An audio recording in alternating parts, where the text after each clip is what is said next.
The only Marvel film to be in the 1001 movies you must see before you die. Alright. Impress me. I accept your challenge. Black Panther tells the story of a panther that is black. Oh, you want more? Alright. King T'Challa, played by the late great Chadwick Boseman, who after the events of Civil War is officially crowned King of Wakanda. He immediately sets his sights on hunting down the country's most wanted fugitive, Ulysses Klaue, played by Andy Serkis. But things take a turn for the worst when one of Klaue's henchmen, called Killmonger, played by Michael B. Jordan, turns out to be T'Challa's long-lost cousin, who challenges him for the throne and threatens to take away everything he holds dear. So let me understand this. It's a movie about a great kingdom being taken over when a great king's evil relative comes along and eliminates him. The evil king then completely destroys the great kingdom, while the good king goes into hiding and has to prepare to fight back and take back what's rightfully his. I see no comparison. I don't think so. Like many of his MCU colleagues, a Black Panther movie had been in the works for quite a long time, but never seemed to get anywhere. Back in 1992, Columbia Pictures began developing an adaptation with Wesley Snipes in the lead role, who felt that the film would be the antithesis of how Africa was typically portrayed in Hollywood movies, with John Singleton directing and even Stan Lee himself co-writing the screenplay. However, the project stalled in developmental hell for years, as Snipes was unhappy with the quality of the scripts. One of the biggest issues being that many writers who turned in the screenplays were unfamiliar with the comics, and believed that they were writing a movie about the Black Panther political party from the civil rights movement in the 60s. Speak nothing of this. The production stalls encouraged Snipes to take on other projects, including a tiny little film you might have heard of called Blade, but he was still intent on bringing Black Panther to the big screen, officially signing a deal to star and produce a film adaptation in 2000. The movie was then almost made in 2002, but Snipes chose to make Blade Trinity instead, and my god, I bet he wishes he hadn't now. Burn it all! In September 2005, Marvel CEO Avi Arad announced Black Panther as one of 10 films being developed by the new Marvel Studios, with a planned release date of 2007. Snipes once again approached John Singleton to direct, who turned it down. And Tim Story was also asked, but he wanted to cast Djimon Hounsou as T'Challa, but he was turned down by Marvel, who had already promised the role to Snipes. However, Snipes' involvement in the film came to an end in 2010 following his conviction for tax fraud. He was officially booted off of the project and joined Jimmy Carr in the HMRC prison list, and Marvel were now on the hunt for a new actor to play Black Panther. Chadwick Boseman was approached, and he was signed on in 2014 without having to audition, with his first appearance set to be in Captain America: Civil War. And after nearly 25 years of stops and starts, a Black Panther movie was officially greenlit for production. Yes. When choosing a director, Ava DuVernay was the first choice, and though she was down to the idea of making a movie about an African superhero, she passed on the job when she and Marvel couldn't agree on a story. F. Gary Gray was then considered, but he chose to make Fast and Furious 8 instead, before heads finally turned to Ryan Coogler. However, the Marvel execs initially rejected Coogler as an option, as he only had one low-budget indie film to his name and they wanted someone more experienced. However, after Coogler successfully brought the Rocky franchise back to life with his film Creed, they became much more open to the idea of him directing Black Panther, officially signing him on in January 2016. Show off! Coogler was very excited to work on the film, as he had been a big fan of the Black Panther comics growing up, and relished the idea of getting to make such a big budget movie with African American stars, insisting on hiring as many black actors and crew members as possible, which Marvel actively encouraged. In fact, Martin Freeman and Andy Serkis were frequently the only white people on set at any given time, and the cast and crew jokingly referred to them as the Tolkien white guys. It's too great an opportunity to pass. Furthermore, several crew members such as cinematographer Rachel Morrison and composer Ludwig Göransson had all worked with Coogler before, and jumped on board simply because they loved working with him despite not being familiar with the comic books. Okay, calm down. By mid-2016, the majority of the actors had all been cast, and filming was finally ready to begin, running from January to April of 2017. Filming was very secretive, to the point that no actor was allowed to keep a copy of the script off-set. They all had to turn in their pages at the end of each day. Black Panther was released on February the 16th, 2018, and if you thought the other MCU movies did well, you ain't seen nothing yet. This film grossed $700 million in the US alone. Bear in mind that means it made more than Titanic, The Dark Knight, Jurassic World, Deadpool, all 3 Lord of the Rings films, every single Harry Potter movie, and every other MCU film up to this point, and even including the later Avengers Infinity War. How the hell did they manage that? Well? And went on to gross $1.3 billion worldwide, becoming the 7th highest grossing in history at the time, and to this day the highest grossing film made by a black filmmaker. Critical reception was also insanely positive, praising the film as not only one of the best MCU movies, but one of the best superhero films ever made. It went on to be nominated for 7 Oscars, including Best Picture, becoming the first superhero film to ever do so, which is incredible when you consider the sheer amount of insane superhero films over the years that were all universally loved, and won 3 for Best Costume Design, Best Production Design, and Best Original Score, and it's often credited with boosting African American representation in blockbuster cinema. I mean, it's not the first black superhero movie ever made, but it's definitely the most impactful.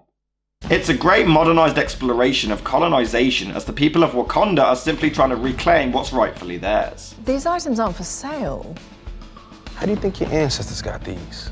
You think they paid a fair price? I'm standing in your house, serving justice to a man who stole your vibranium and murdered your people. The bad guy, Killmonger, is actually a combination of 3 characters from the comics. Killmonger, a Wakandan exile who seeks to overthrow his country, T'Challa, T'Challa's jealous cousin who wants the throne for himself, and the White Wolf, another relative of Black Panther who becomes a villainous extremist and even wears an outfit similar to the hero. Michael B. Jordan gives a great performance, and many of his sarcastic remarks were actually improvised by the actor himself. It was also his idea that Killmonger should speak in street slang as opposed to the more epic speaking style of the other Wakandans to show the difference in how he and T'Challa had been raised. And of course his parents are dead. Wouldn't be a Marvel character without some dead parents now, would it? I will avenge you, mother!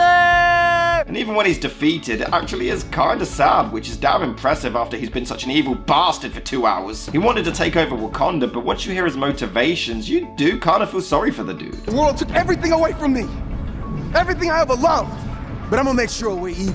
I'm gonna track down anyone who would even think about being loyal to you. It's also really cool that for a good chunk of the runtime, you don't even realize that he's supposed to be the main villain. You just assume that Claw's the big bad, and Killmonger is just one of the lackeys. It's great storytelling. The cinematography of Wakanda looks beautiful, and the world building in this film is really well done. It really feels like an actual place. Chadwick Boseman gives an amazing performance, which is damn impressive as he insisted on doing all of his own stunts, despite being 2 years into a 4-year battle with cancer, which he would unfortunately lose. The guy was a hero. I am not king of all people. I am king of Wakanda. And it is my responsibility to make sure our people are safe and that vibranium does not fall into the hands of a person like you. He becomes king and takes on this challenge, which is such a sick scene. The choreography is insane in this film. You know I love the one-shots of action, and it is incredible. You can see just how hard they worked to make sure it was all perfect, and it certainly paid off. Everything action-wise is flawlessly perfected. Don't think this would ever actually work, but who cares? It looks awesome. This whole car chase is nuts. But I don't really understand how the whole ritual works, because he has the powers even before his dad died, but he wasn't king. Why did he get given the powers just because his dad was the king? Isn't that preferential treatment? Oh, don't tell anyone, but have some superpowers. You could say that. It would have been hilarious though if after he won the challenge he just fell down the waterfall anyway. But Marvel sure do love their dream sequences where someone visits their dead loved one, don't they? Someone's been watching Harry Potter. The movie thankfully doesn't dive into comedy nearly as much as the other installments, but when it does, it is pretty funny. And I made them completely sound absorbent. Interesting. Guess what I call them? Sneakers. But other times you can tell the references are going to be really dated in a few years. And what are these? The real question is, what are those? You got a mixtape coming out? Oh, yeah. Yeah, actually, there is one.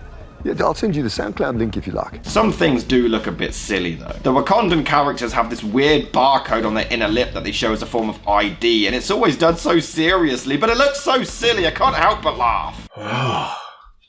Excuse me, where do you think you're going?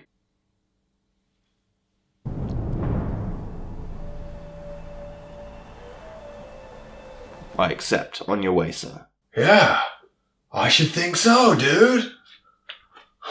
Andy Serkis is a lot of fun in this movie and really plays the complete nut job perfectly. It's also great to actually see the man's real face for once without being coated in CGI. Forrest Whitaker is in this film and you can see that he and T'Challa are close, so when he gets killed by Killmonger, it is so sad, but what's more heartbreaking is Boseman's reaction. He tries to fight, but he's too injured and his screams of grief are gut-wrenching. But these guys must be massive Tim Allen fans. The new king is a U.S.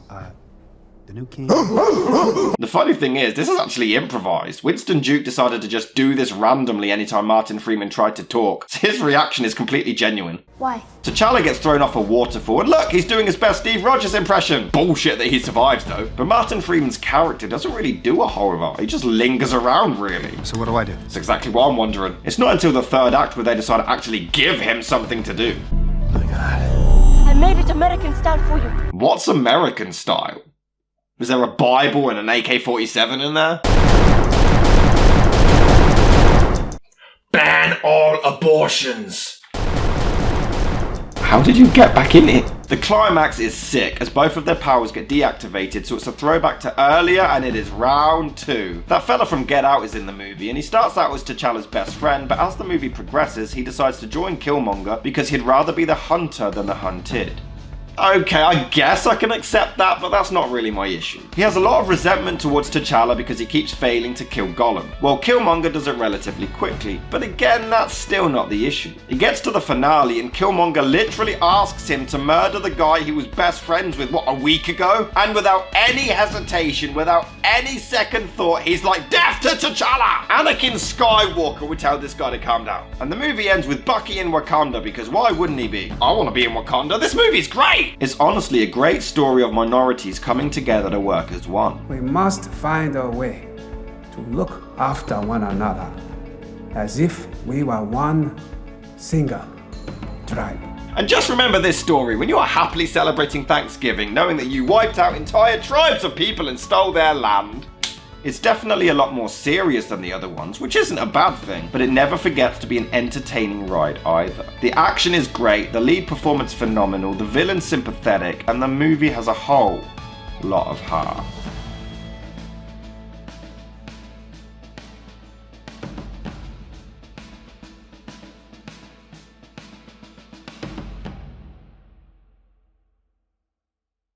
I forgot to do the intro. I can't really do it. Now I'll skip the intro.